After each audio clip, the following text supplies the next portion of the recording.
जय Hind, Vande Mataram. Expose times में आपका स्वागत है। मैं हूं मुनेश श्रीवास्तव। आज हम बात करेंगे मातृभाषा की। जी हाँ, मातृभाषा यानी हिंदी की, जिसे न तो राष्ट्रभाषा का दर्जा प्राप्त है और न ही कुछ हद तक राजभाषा भी कहा जाता है। लेकिन ऑफिशियली हिंदी लैंग्वेज, ऑफिशियली हमारी मातृभाषा यानी हिंदी राष्ट्रभाषा नहीं है।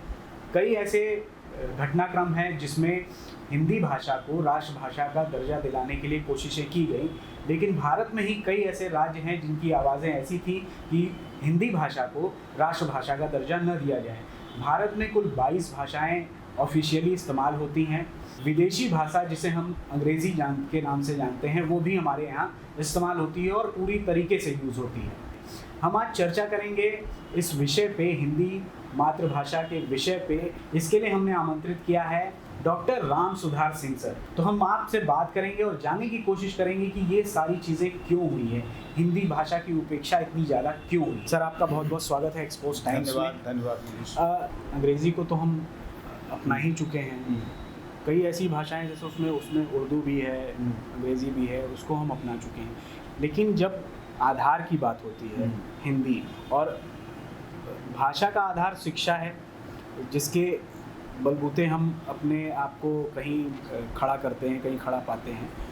शिक्षा का कितना महत्व है इसमें, क्योंकि आज कॉन्वेंट कल्चर चल रहा है। इंग्लिश माध्यम का ही पढ़ाई हर व्यक्ति अपने बच्चों को देना चाहता है, सिखाना चाहता है। ऐसे लोग, माता पिता भी ऐसे कम हो गए हैं जो पूर्ण रूप से हिंदी या संस्कृत माध्यम में जाना चाहें। शिक्षा को आप कितना जिम्मेदार मानते हैं, दोषी मानते हैं, या उसको कैसे आप समझते हैं? अगर एक के शब्द में जवाब दिया जाए तो हम ये कह सकते हैं कि पूरा का पूरा दोष शिक्षा व्यवस्था का है। और आज़ादी के बाद जो शिक्षा व्यवस्था विकसित हुई, जो प्रारूप बना शिक्षा का, मेथड का, वहीं से यह गलती शुरू हो गई। क्योंकि देखिए, होता क्या है कि जिसका शासन होता है उसकी भाषा आम जनता की भाषा तो नहीं बनती है, लेकिन सरकारी नौकरी की भाषा का माध्यम वह भाषा बन जाती है।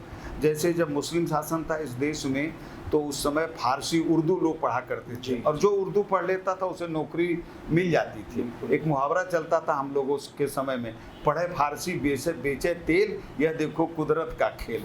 मतलब फारसी पढ़ने वाला तेल नहीं बेच सकता, वो तो नौकरी करेगा सरकारी, वो अधिकारी बनेगा। वो अंग्रेजों का शासन आया तो उस समय भी मैकाले की नीति यही थी कि इस देश की सभ्यता संस्कृति को नष्ट करना है तो इसकी भाषा को नष्ट करो। इसलिए वो अंग्रेजी को पढ़ा लिखा करके ऐसा वर्ग तैयार करना चाहते थे जिसके माध्यम से वह देश की जनता पर शासन कर सके।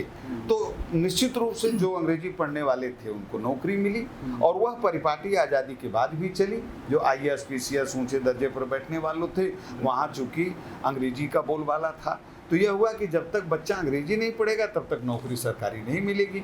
इसीलिए गांव-गांव कॉन्वेंट स्कूल खुल गए आज। और परिणाम क्या हुआ कि वो बच्चा किसी घाट नहीं रहा, न तीर घाट लगा न मीर घाट लगा। क्योंकि फिर वही बात कर रहा हूँ, उसकी ओरिजिनल थाट्स, उसकी मौलिकता गायब होती चली गई। और आप देखिए कि पूरे देश में अंग्रेजी को लेकर के है कि अंग्रेजी पढ़ना जरूरी है, और यह दोष यहाँ तक है कि हायर एजुकेशन, उच्च शिक्षा में भी यह मान लिया गया कि विज्ञान और तकनीक के विषयों की हिंदी में किताबें नहीं हैं, जबकि ऐसी बात नहीं है। हम नहीं उसको तैयार कर पाए तो ये हमारी कमी है। तो उसमें उस तरह की किताबों को तैयार करना, हिंदी माध्यम से आगे पढ़ाई को, उच्च शिक्षा में भी हिंदी को लागू करना चाहिए था। अब देखिए, यह नई शिक्षा अगर लागू करती है, प्राथमिक स्तर पर कक्षा 5 तक, कक्षा 8 तक हिंदी माध्यम से अगर पढ़ाई होती है, अंग्रेजी माध्यम से पढ़ाई में बच्चा केवल रट ले रहा है, रट करके उत्तर दे रहा है, उस विषय को अच्छी तरह से समझ नहीं पा रहा है, और परिणाम क्या हो रहा है कि उसके व्यक्तित्व का सही विकास है नहीं हो पा रहा है। भाषा बहुत जरूरी है। इसीलिए आप देखिए, बहुत सारे लोगों ने, राहुल सांकृत्यायन आदि लोगों ने कहा था कि प्राथमिक स्तर की शिक्षा अपनी मातृभाषा में हो। मातृभाषा की जब बात करते हैं तो यह एक गलतफहमी दूर करना चाहूँगा। भारतेंदु जी ने कहा कि निज भाषा उन्नति है, सब उन्नति को मूल। निज भाषा माने क्या है? जो हमारी, लोग कहते हैं कि हमारी हिंदी नहीं, यही तो गलतफहमी हो गई। निज भाषा माने हमारी मातृभाषा। निज भाषा माने हमारी मातृभाषा हिंदी नहीं है, हमारी मातृभाषा तो भोजपुरी है। हम बचपन से जिस भाषा को सीख करके बड़े हुए हैं, और उस निज भाषा को भी तो वो लोग कहते हैं कि प्राथमिक शिक्षा भोजपुरी क्षेत्र का है तो भोजपुरी में दिया जाए, उससे ज़्यादा बढ़िया समझेगा, क्योंकि घर में वो वही भाषा बोल रहा है, माँ के दूध के साथ वही भाषा उसको मिली हुई है। तो निज भाषा माने अपनी मातृभाषा से भी है, और मातृभाषाओं को बढ़ करके राष्ट्र के स्तर पर एक सवाल निश्चित रूप से आगे मुझे लगता है कि आना भी चाहिए कि दक्षिण भारत के लोग क्यों विरोध करते हैं। उसमें मैं इस बात को आगे बढ़ा के इसका उत्तर दूंगा निज भाषा को लेकर। अच्छा सर, जैसे आपने कुछ साहित्यकारों का नाम लिया, और भारत में उत्तर प्रदेश खासतौर से बड़े बड़े साहित्यकारों का गढ़ रहा है, काशी भी रहा है, काशी संस्कृति के लिए जानी जाती रही है। साहित्यकारों का हमेशा से ये रोल रहा है कि वो सरकार और समाज को वो चीज़ें प्रस्तुत करें जिसके ज़रिए वो समाज जिसमें आगे बढ़ना चाहता है या बढ़ना चाहिए। सरकार आज़ादी के बाद जो जिनके हाथ में सत्ता आई, उन्होंने हिंदी भाषा के लिए क्या किया क्या नहीं किया ये एक अलग विषय है, लेकिन साहित्यकारों ने कितना योगदान दिया, योगदान तो उन्होंने काफ़ी दिया, लेकिन सरकार के प्रति एक दबाव जो होना चाहिए, सरकार के ऊपर दबाव होना चाहिए कि राष्ट्रभाषा हिंदी को घोषित किया जाए, तो ऐसा कुछ हो क्यों नहीं पाया? देखिए, किसी भी भाषा के विविध रूप होते हैं, एक ही रूप नहीं होता है किसी भाषा का। जैसे हम हिंदी भाषा को उदाहरण के रूप में लें तो एक वह हिंदी है जो आपस के आदान प्रदान की भाषा है, संपर्क की भाषा है, एक दूसरे से बोल चाल मेल जोल की एक भाषा हिंदी है। एक भाषा हिंदी राजभाषा है जो सरकारी कामकाज की भाषा है। एक हिंदी राष्ट्रभाषा है जो संपूर्ण राष्ट्र को एकता के सूत्र में बांधने वाली भाषा है। और एक भाषा रचनात्मक या साहित्यिक भाषा है। तो साहित्यिक भाषा बोलचाल की भाषा से बिल्कुल अलग हुआ करती है।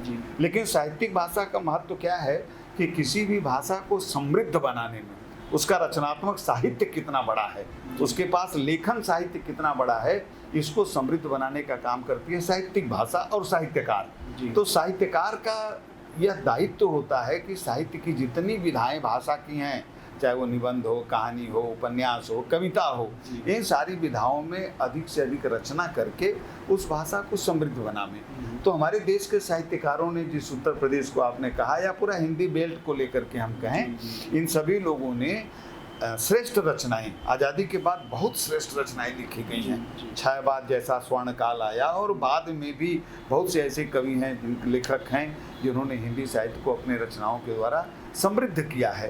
तो एक रचनाकार का दायित्व है, ये मानता हूँ कि बड़े स्तर पर यह दायित्व है कि सरकार के ऊपर उन्हें वह दबाव बनाना चाहिए था कि हिंदी को राजभाषा राष्ट्रभाषा घोषित करे। लेकिन ऐसा आंदोलन के स्तर पर नहीं हो पाया। आंदोलन के स्तर पर हुआ भी, आपको याद होगा, आप लोगों को 1968 में एक पूरे देश में बड़ा आंदोलन उठा था समाजवाद के द्वारा कि अंग्रेजी को ख़त्म करके हिंदी को पूरी तरह से लागू किया जाए। लेकिन हमने कहा ना कि भाषा एक ऐसी चीज़ है जिसको ज़बरदस्ती नहीं किया जा सकता है। ये भाषा तो बहता हुआ नीर है। इसी तरह से हिंदी के प्रति मैं बार बार इसको कहता हूँ कि बहुत चिंता और करने की ज़रूरत नहीं है। हिंदी की अपनी ताकत है कि वह आगे बढ़ेगी, वह समृद्ध होती रहेगी, और एक दिन ऐसा आएगा जबकि यह पूरी तरह से राजभाषा भी बनेगी। इसमें बहुत बड़ा योगदान है, मैं तो मानता हूँ फिल्मों का बहुत बड़ा योगदान है। लेकिन सर मैं आपको रोकना चाहूँगा, जैसे फिल्मों का योगदान आपने कहा बिल्कुल है, लेकिन जो फिल्म इंडस्ट्री है वो हिंदी की ही खाती है, हिंदी का ही कमाती है। लेकिन यही इंडस्ट्री जब सार्वजनिक स्थानों पे इंडस्ट्री के लोग जाते हैं तो हिंदी से बचते हैं। ऐसा आपने भी देखा होगा, आपने भी लोगों से लेकिन उसी में जो हिंदी भाषा को अपनी बोलचाल की भाषा हमेशा से बनाए रहते हैं, वो कहीं किनारे हो जाते हैं उस पूरे एक समाज से।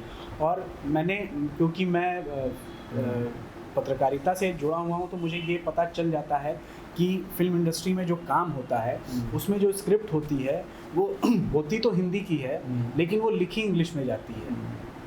तो ये थोड़ा सा दोहरापन इसमें बिल्कुल सही, बिल्कुल आपका कहना सही है। और यह फिल्म की राजनीति है और दुर्भाग्य है एक तरह से हिंदी का कि ऐसा नहीं होना चाहिए। लेकिन देखिए अभी भी इसको मानिए कि जो मौलिकता है ना, जी चाहे जितनी स्क्रिप्ट लिखी जाती होंगी, लेकिन महाभारत की स्क्रिप्ट जो राही मासूम रजा ने लिख दिया उसकी टक्कर का कोई दूसरा नहीं है। जी फिल्म में चाहे वो अंग्रेजी हिंदी के कितने गाने लिखे जाएं, लेकिन नीरज ने जो लिख दिया जी, उसकी कोई, समीर ने जो लिखते रहे उसके कोई टक्कर है नहीं। बिल्कुल। तो जो ओरिजिनल हिंदी है वो तो चमकेगी स्वर्ण लेकिन की सर तरह ये भी से। रहा कि ये लोग भी हाशिए पे चले गए।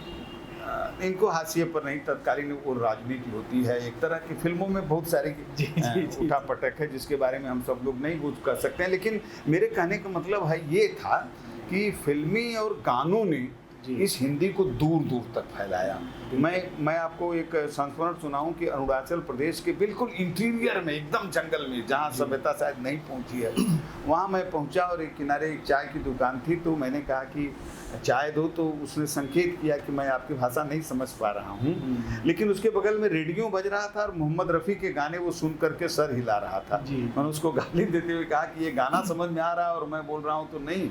तो कुछ राजनीतिक कारणों से लोग जानबूझ करके भी हिंदी को अवॉइड कर रहे हैं, लेकिन धीरे धीरे प्रसार बढ़ रहा है पूरे देश में। आप चेन्नई आदि को छोड़ दें जहाँ बहुत सारे कारण हैं, नहीं तो किसी भी प्रदेश में जाएं आप, हिंदी कम से कम संपर्क भाषा बनी हुई है। और विदेशों की बात है तो इतने सारे विश्वविद्यालयों में हिंदी में रिसर्च का काम हो रहा है, हिंदी को आगे बढ़ाने का काम हो रहा है, तो हिंदी निरंतर बढ़ती चली जा रही है।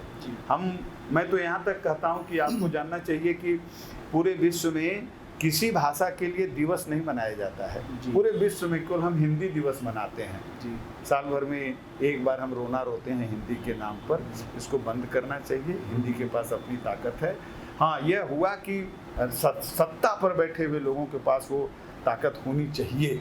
और जो गलतफहमी होती है ना, मैं इस बात को बार बार कहना चाहता हूँ लेकिन बीच में रुक जा रहा हूँ। गलतफहमी कैसे हुई?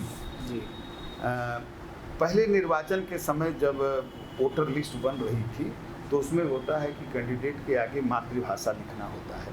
तो राजेंद्र प्रसाद ने अपनी मातृभाषा में हिंदी नहीं लिखा था, भोजपुरी लिखा था। तो दक्षिण के लोगों में यह एक भ्रम है कि उत्तर प्रदेश के या उत्तर भारत के लोगों की मातृभाषा हिंदी है, उनकी भाषा है, इसलिए वो हमारे ऊपर लाद रहे हैं। यह है कि नहीं है? लेकिन यह स्थिति नहीं है। हिंदी हमारी मातृभाषा तो भोजपुरी है, किसी की अवधी है, किसी की बुंदेलखंडी है, किसी की छत्तीसगढ़ी है। हिंदी क्या है? पूरे राष्ट्र की भाषा है और यह उतनी ही राष्ट्रीय भाषा हमारी है जितनी कि तमिलनाडु की है। जितनी तमिल वालों के लिए है उतनी हमारी भी है।